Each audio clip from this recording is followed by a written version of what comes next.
Good morning बेटा, कैसे हैं आप लोग। हमने बेटा जी अपना टॉपिक शुरू किया था ट्रांसक्रिप्शन, जहाँ पे हम बातें कर चुके हैं ट्रांसक्रिप्शन के बारे में, ट्रांसक्रिप्शन यूनिट के बारे में, रिक्वायरमेंट फॉर द ट्रांसक्रिप्शन के बारे में। फिर हमने प्रोसेस को जान लिया, प्रोकटिंग क्यूकटिंग में कैसे थोड़ा बहुत डिफरेंस होता है, उन बातों को जान लिया। इवन पोस्ट ट्रांसक्रिप्शनल चेंज यानी कि स्पाइसिंग, कैपिंग एंड टेलिंग क्या होता है, हम उन सबके बारे में जान लिया।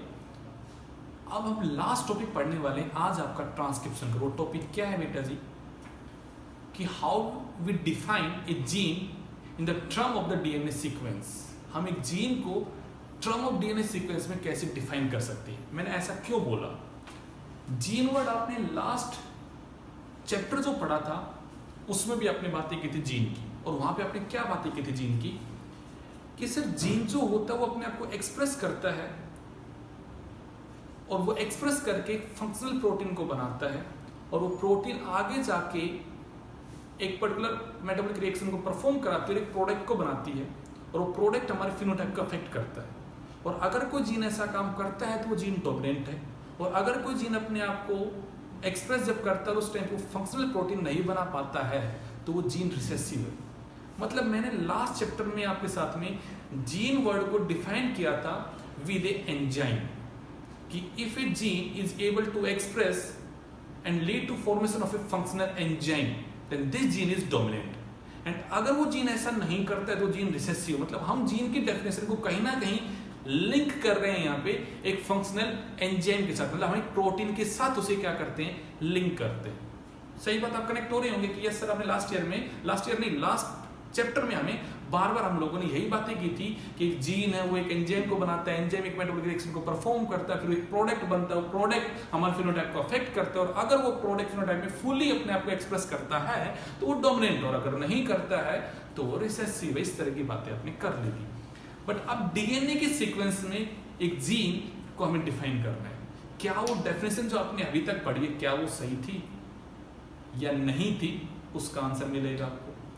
तो बेस्ट डेफिनेशन क्या हो सकती है, क्या कोई एक डेफिनेशन है जीन की? तो इन सब बातों को जानेंगे बेटा जब आज के लेक्चर में। शुरू करें टॉपिक को, यहाँ पे चलिए। सबसे पहले एक वर्ड को समझ के देखो, ट्रांसक्रिप्शन क्या था, उस वर्ड में दोबारा लौट के आ जाओ। तो आपने कहा था सर डीएनए से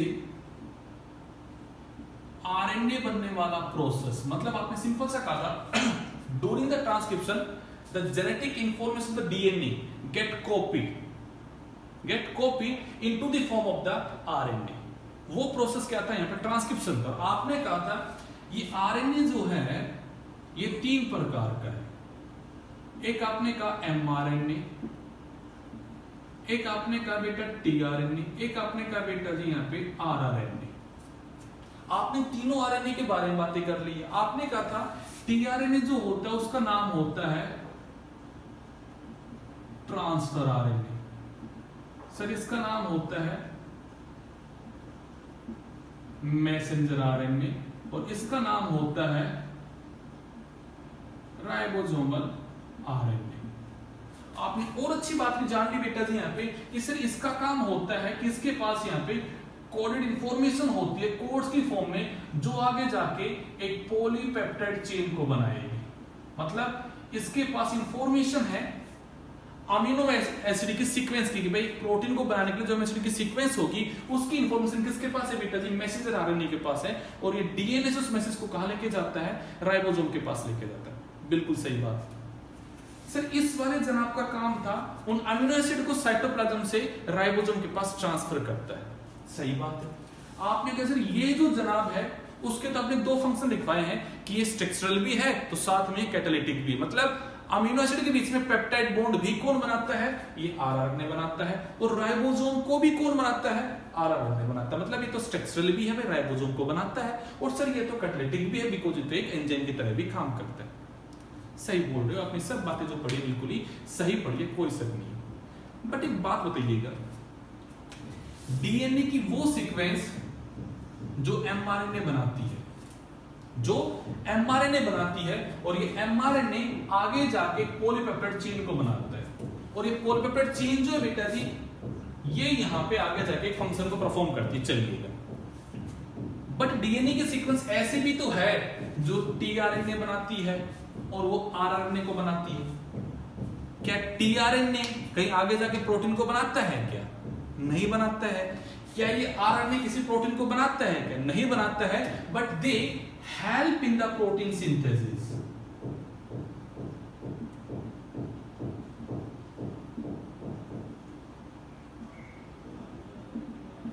अब पॉइंट को समझ के देखो, आपने डेफिनेशन पढ़ा कि सर ऐसी कोई डीएनए की सेगमेंट जो अपने आप को एक्सप्रेस करती है और वो अगर एक फंक्शनल एंजाइम को बनाती है तो वो जीन है।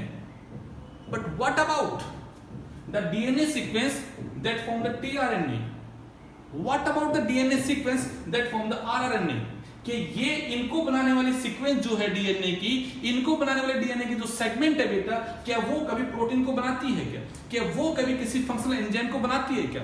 नहीं बनाती। एंजाइम को बनाने की इंफॉर्मेशन तो बेटा जी इस मैसेंजर आरएनए के पास होती है। मतलब डीएनए की वो सीक्वेंस जो मैसेंजर आरएनए बनाता है, वही तो डीएनए की सीक्वेंस एक प्रोटीन को बनाने की इंफॉर्मेशन रखती है। हाँ या ना? हाँ या ना? क्या डीएनए की वो सीक्वेंस जो टीआरएनए के लिए बनाती है, या मैं कहूंगा वो डीएनए के सीक्वेंस जो भाई टीआरएनए के लिए कोड करती है, वो डीएनए की सीक्वेंस जो आरएनए के लिए कोड करती है। और आपने ये भी बोल दिया मोस्ट अबेंडेड जो आरएनए मेरी सेल में वो कौन सा है? यहाँ पे आरआरएनए है। एंड सेकंड नंबर पे कौन है? टीआरएनए। सबसे लिस्ट कौन सा है बेटा जी? यहाँ पे mRNA.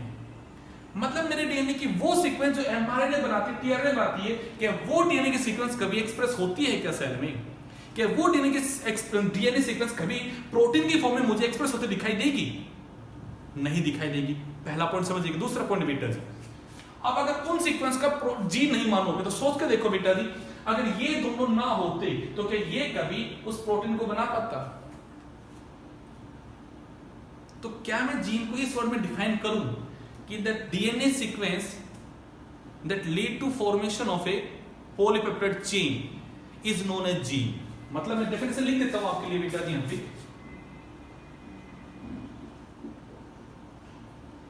DNA sequence that lead to formation of a polypeptide chain is called gene. क्या ये डेफिनेशन सही है? क्या ये डेफिनेशन सही है? नहीं सही है, बिकॉज मेरे भाई इनको बनाने वाले जो डीएनए के सीक्वेंस है वो तो कभी पॉलीपेप्टाइड चेन नहीं बनाती, बट फिर भी वो जीन तो है ना, वो जीन तो है, बिकॉज इसका एक्सप्रेस होना, इस पॉलीपेप्टाइड चेन का बनना इन दो पे डिपेंड करता है। तो मैं कहूंगा जीन को हम इस डेफिनेशन के ब्याह पे डिफाइन नहीं कर सकते। डेफिनेशन हमारी प्रॉपर नहीं है बेटा। तो अब मैंने एक डेफिनेशन बनाई, अब आप उस डेफिनेशन सुनिएगा। मैं कहूंगा DNA sequence that lead to formation of a RNA, that lead to formation of RNA, and the RNA may be rRNA, tRNA or mRNA that function together to form a polypeptide chain is known as gene। मतलब मैंने simple भाषा में कहा gene वो है जो RNA को बनता, जिन डीएनए की वो सीक्वेंस जिन पे आरएनए बनता है वो जीन है, और जो आगे जाके प्रोटीन को बनाने में हेल्प करती है। बट एक बात को बताओ मुझे, आप लोगों ने अभी यूकेरियोटिक सेल में कहा कि जो एमआरएनए हमारे न्यूक्लियस में बनता है वो तो एचएनआरएनए होता है। मतलब उस आरएनए के अंदर सर दो तरह की सीक्वेंस होती है, एक का नाम होता है इंट्रॉन और एक का नाम होता है एक्सॉन। बट जब इस एचएनआरएनए के अंदर स्पाइसिंग होती है तो सर इंट्रॉन की सीक्वेंस कट करके बाहर निकाल दी जाती है और एक्सॉन को जोड़ के जो आरएनए बनाया जाता है वो है एमआरएनए। तो एक बात को बताओ बेटा जी, आप ही कह रहे हो सर ये हमारे डीएनए की सीक्वेंस है मान लीजिएगा, और ये आगे जाके एक एमआरएनए को बनाती है और ये एमआरएनए आगे जाके एक पॉलीपेप्टाइड चेन को बनाता है। बट मेरे भाई इस डीएनए सीक्वेंस में तो दो प्रकार के सीक्वेंस है, एक्सॉन भी है तो इंट्रॉन भी है, और इंट्रॉन कभी एमआरएनए में नहीं आता हूं तो काट के बाहर निकाल दिया जाता है। तो क्या मैं कह सकता हूं ये डीएनए की सीक्वेंस एक जीन है?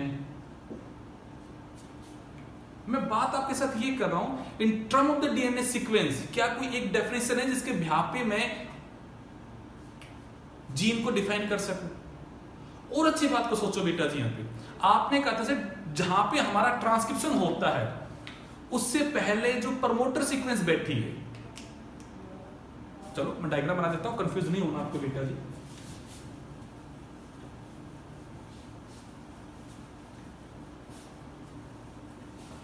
आपने बेटे एक वर्ड पढ़ा था ट्रांसक्रिप्शन यूनिट। कौन सा वर्ड पढ़ा था? Transcription unit. आपने क्या कहा था उसके बारे में कि सर ये हमारा डीएनए है 5' to 3', सर 3' to 5', और ये हमारी सीक्वेंस बैठी है, ये है प्रमोटर, और सर ये सीक्वेंस जो हमारी बैठी है ये है सर टर्मिनेटर। ठीक बात है। अब सोचो एमआरएनए बन रहा है, टीआरएनए बन रहा है, आरएनए, कोई भी प्रकार का आरएनए बन रहा है, वो बेटा ये टेम्पलेट स्ट्रैंड है, तो यहां पे ये आरएनए बन जाता है 5' to 3' में आरएनए बनकर तैयार हो गया। मे बी वो एमआरएनए हो, मे बी बेटा वो आरआरएनए हो, मे बी वो आपका टीआरएनए हो सकता है। But what about this sequence? ये तो कभी एक्सप्रेस नहीं होती है, ना तो ये एमआरएनए में आती है, ना कभी टीआरएनए, ना कभी आरआरएनए में। बट क्या इन सीक्वेंस के बिना इस आरएनए को बनाना पॉसिबल है? तो क्या ये डीएनए की सीक्वेंस जीन नहीं है? सोचो अगर बेटा जी यहां पे म्यूटेशन हो जाए, यहां पे म्यूटेशन हो जाए तो क्या ये आरएनए बन पाएगा? और अच्छी बात समझ के देखो बेटा, आपने कहा था सर यहां पे प्रोकैरियोटिक सेल की बातें कर रहे हैं। किस सेल की बेटा? प्रोकैरियोटिक सेल की बातें करते हैं। आपने कहा था प्रोकैरियोटिक सेल में -10 पोजीशन पे सीक्वेंस होती है टाटा 80, जैसे आपने कहा था प्रिमोबॉक्स, कहा था ना बेटा। अगर सोचो म्यूटेशन हो जाए और इस टी की जगह सी आ जाए, तो क्या अब वो सिग्मा फैक्टर इसको पहचान पाएगा? नहीं पहचान पाएगा। अगर इसको नहीं पहचान पाएगा तो क्या आरएनए पॉलीमरेज इस पे कभी आरएनए बना पाएगा? नहीं बना पाएगा। तो मैं कहूंगा ये जो सीक्वेंस है they are known as regulatory sequence. Even ये भी तो जीन है, and mutation within the, इनके अंदर भी अगर म्यूटेशन हो जाए सीक्वेंस में तो भी तो क्या होगा? क्या वो जीन कभी अपने आप को एक्सप्रेस कर सकता है? नहीं कर सकता। मैं बात क्या कर रहा हूं आपके साथ आज बेटा? मैं बात ये कर रहा हूं, ये जो डेफिनेशन आपने पढ़ी है ना अभी तक, एक जीन वो है जो एक्सप्रेस करके एक पॉलीपेप्टाइड चेन को बनाता है, वो डेफिनेशन सही नहीं है बेटा जी। हम इस तरह से एक जीन को डिफाइन नहीं कर सकते। जीन एक बहुत ही ब्रॉड कंसेप्ट है बेटा जी। जीन की डेफिनेशन कोई एक डेफिनेशन है ही नहीं। जीन को हम किसी एक लाइन में डिफाइन नहीं कर सकते। Gene is a unit of inheritance. Gene एक यूनिट ऑफ इनहेरिटेंस है। उसका बिल्कुल ये मतलब नहीं है कि जीन वो है जो एक प्रोटीन को बनाएगा, जीन वो है जो आरएनए को बनाएगा, वो जीन है नहीं मेरे भाई। डीएनए की बहुत सारी सीक्वेंस ऐसी है जो कभी एक्सप्रेस ही नहीं होती। डीएनए की बहुत सारी सीक्वेंस ऐसी है जो आगे जाके किसी प्रोटीन को नहीं बनाती है, बट फिर भी वो डीएनए सीक्वेंस हमारी बॉडी में हमारे उन जीन को एक्सप्रेस होने में कहीं ना कहीं हेल्प करे। मैं कहूंगा ऐसी सारी की सारी जो भी रेगुलर सीक्वेंस है वो सब कुछ जीन है बेटा जी। तो एक जीन क्या है? एक जीन वो है that express and form the different type of RNA or the sequence that help in the expression of a different type of gene। कोई भी डीएनए सीक्वेंस आइदर वो डिफरेंट टाइप के आरएनए बनाती हो या फिर वो डीएनए के ट्रांसक्रिप्शन के होने में, डीएनए के ट्रांसक्रिप्शन होने में हेल्प करती हो। वो हर डीएनए सीक्वेंस क्या है बेटा? यहां पे gene. Any DNA sequence that express itself in the form of the RNA or help in the transcription are collectively known as gene। वो हर डीएनए सीक्वेंस को क्या बोलोगे बेटा जी? यहां पे जीन बोलोगे। चाहे वो आरएनए बनाती हो, चाहे वो एमआरएनए बनाती हो, चाहे वो टीआरएनए बनाती हो, वो हर डीएनए सीक्वेंस क्या है बेटा, यहाँ पे जीन है। इवन अगर वो किसी प्रकार का आरएनए को नहीं बनाती है और वो उन आरएनए के बनने में हेल्प करती है, मतलब वो डीएनए के ट्रांसक्रिप्शन होने में, उसके रेगुलेशन करने में हेल्प करती है, तो वो डीएनए सीक्वेंस भी क्या है बेटा, यहाँ पे जीन ही है। तो जीन को हम खाली एक प्रॉपर डेफिनेशन में फिट नहीं कर सकते। डीएनए सीक्वेंस के पे जीन का एक बहुत ही ब्रॉड डेफिनेशन, एक बहुत ही ब्रॉड कंसेप्ट है बेटा जी। इवन आपको मैं एक बात कहूंगा बेटा जी, यहाँ पे आपने वर्ड पढ़ा था लास्ट चैप्टर में म्यूटेशन के बारे में। आपने कहा था म्यूटेशन का मतलब है डीएनए के सीक्वेंस में चेंज हो जाना, और अगर वो सीक्वेंस चेंज हो जाएगा तो हमारे आरएनए में चेंज हो जाएगा। बिल्कुल सही पढ़ा था बेटा जी आप लोगों ने, बट अब सोच के दिखाओ, अब सोच के बताओ मुझे बेटा जी, यहाँ पे ये डीएनए सीक्वेंस एकदम सही है, बट मेरा म्यूटेशन यहां हो गया, मेरा म्यूटेशन यहां हो गया, तो क्या ये डीएनए सीक्वेंस अपने आप को एक्सप्रेस कर पाएंगे? नहीं कर पाएंगे। तो आप लिख सकते हो बेटा जी, यहाँ पे एक लाइन लिख सकती हो, mutation within the promoter, लिख सकते हो लाइन बना के, मैं बोल रहा हूं उस लाइन को लिखना बेटा जी। Mutation within the promoter और regulatory sequence affect the expression of a particular gene, and these regulatory sequences are also considered as regulatory gene. These regulatory sequences are also considered as a regulatory gene. अगर इनमें mutation हो गया तो यहां पे भी वो कभी अपने आप को एक्सप्रेस नहीं कर पाएगा जीन बेटा। तो मैं कहूंगा ये पहला जीन है जो इनके एक्सप्रेशन में हेल्प करता है, ये खत्म तो ये खत्म। और सिर्फ जीन वो नहीं है जो एमआरएनए बनाता है या किसी पॉलीपेप्टाइड चेन को बनाता है, आरएनए वो भी डीएनए सीक्वेंस जीन है जो आरआरएनए को बनाती है, वो जो बेटा जी टीआरएनए को बनाती है, वो हर कोई जीन है बेटा जी। तो जीन एक बहुत ही ब्रॉड कंसेप्ट है बेटा जी, गेटिंग माय पॉइंट। उससे अच्छा हम आज के टाइम पे हम जीन वर्ड यूज नहीं करते, हम एक और वर्ड यूज करते हैं बेटा, जो वर्ड का यूज करते हैं यहाँ पे, सिस्ट्रोन।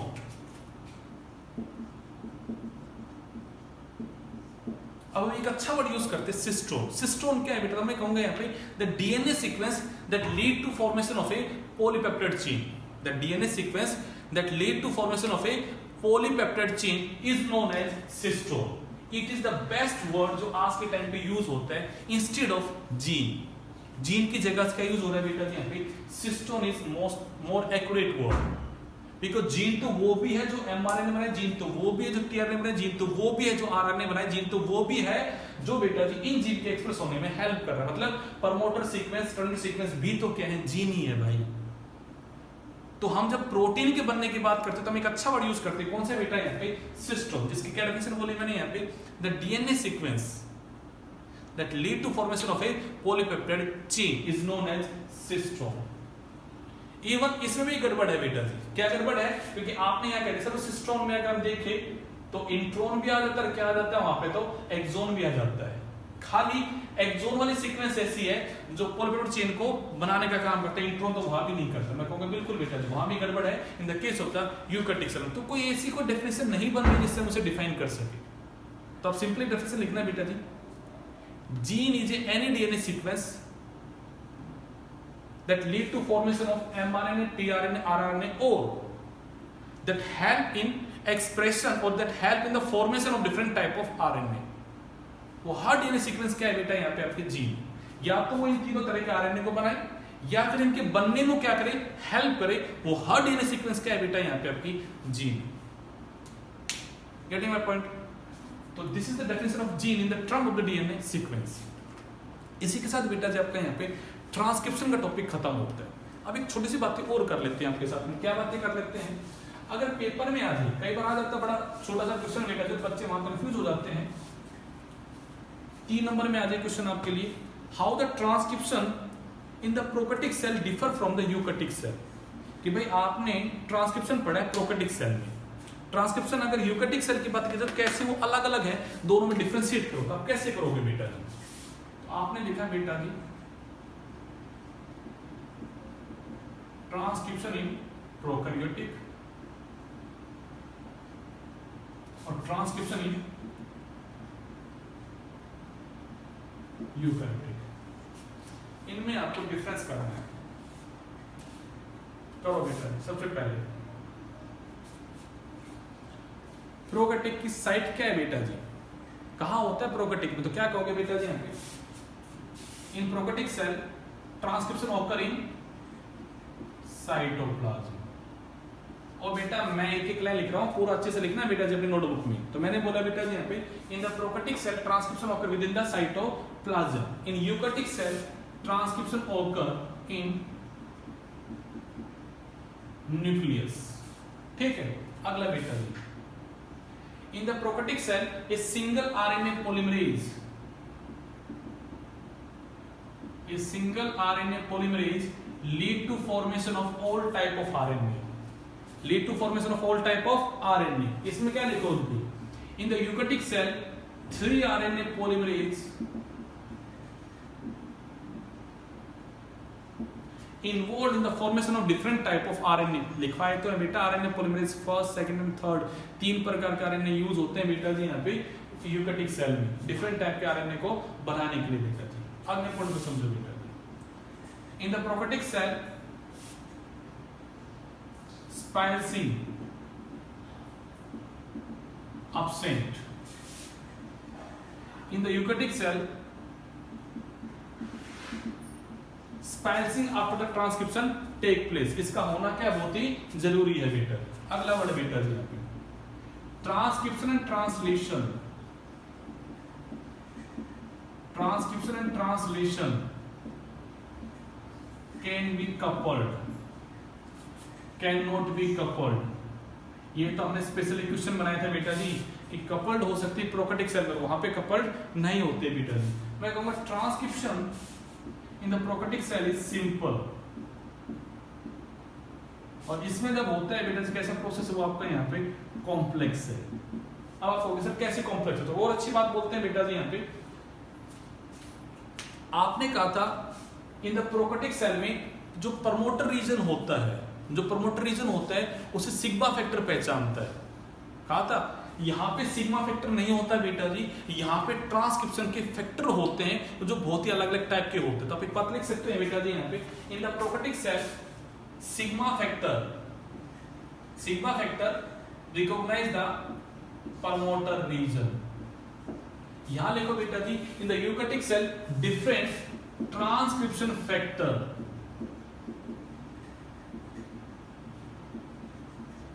recognize the promoter region and sigma factor is absent। यहां पे सिग्मा फैक्टर क्या होता है बेटा, absent होता है। यहाँ पे ट्रांसक्रिप्शन के फैक्टर हेल्प करते हैं। ठीक है, चलो कुछ वर्ड्स की बातें कर लेते हैं। सुनो बेटा जी यहाँ पे मैंने कहा दोबारा से एक बार, यहाँ पे आपने कहा ये कहाँ पे होता है साइटोप्लाज्म में, ये कहाँ पे होता है न्यूक्लियस में, पहला डिफरेंस। दूसरा आपने कहा बेटा जी a single RNA polymerase lead to formation of different type of RNA, 3 different RNA polymerases involved in the formation of different type of RNA। splicing never take place because यहाँ पे बेटा सिंपल जीन होता है, यहाँ पे split gene होता है नहीं, यहाँ पे जीन कैसा होता है स्प्लिट जीन होता है। तो आपने कहा यहाँ पे splicing occur after the transcription, और यही इसमें कैसा लिख सकते हो डायरेक्ट फंक्शनल mRNA फॉर्म, और जबकि यहाँ पे क्या बनता है during the transcription hnRNA form. आप ये भी लिख सकते हो यहाँ पे कि यहाँ पे hnRNA बनता है, मतलब पॉइंट वही हो जाएगा बेटा। यहाँ पे आपने कहा transcription translation can be coupled, यहाँ पे नेवर गेट कपल्ड। ये प्रोसेस कैसा है सिंपल है, ये प्रोसेस कैसा है यहाँ पे कॉम्प्लेक्स है। यहाँ पे आप बोल रहे हो sigma factor recognize the promoter region, यहाँ पे क्या बोल रहे हो बेटा जी यहाँ पे transcription factor involved in recognization of the promoter region and sigma factor is absent in the case of the eukaryotic। ठीक है मेरे भाई, these are the few difference between the prokaryotic and the eukaryotic transcription। तो इनको लिख ले notebook में, अगर पेपर में आ जाए तो अच्छे से उन्हें लिख सको बेटा। इसी के साथ ट्रांसक्रिप्शन पूरा खत्म हो गया। अब हमारा नेक्स्ट टॉपिक आएगा अबाउट द ट्रांसलेशन, बट उससे पहले हम बातें करेंगे बेटा जी यहाँ पे कि एमआरएनए के पास में जो जेनेटिक इंफॉर्मेशन है बेटा जो किस फॉर्म में है, तो वहां पे एक वर्ड आएगा बेटा जी जेनेटिक कोड। सबसे पहले जेनेटिक कोड किसने डिस्कवर की, क्या होते हैं जेनेटिक कोड, क्या उनकी प्रॉपर्टी होती है, टोटल 64 कोडोन होते हैं, तो वो कौन कोडोन किसके लिए होता है, उन सब की बातें करेंगे बेटा जिन द नेक्स्ट वीडियो। तब तक आप इन सब चीजों को समझिएगा, कोई डाउट आए तो मुझसे पूछिएगा। Thanks for watching the video.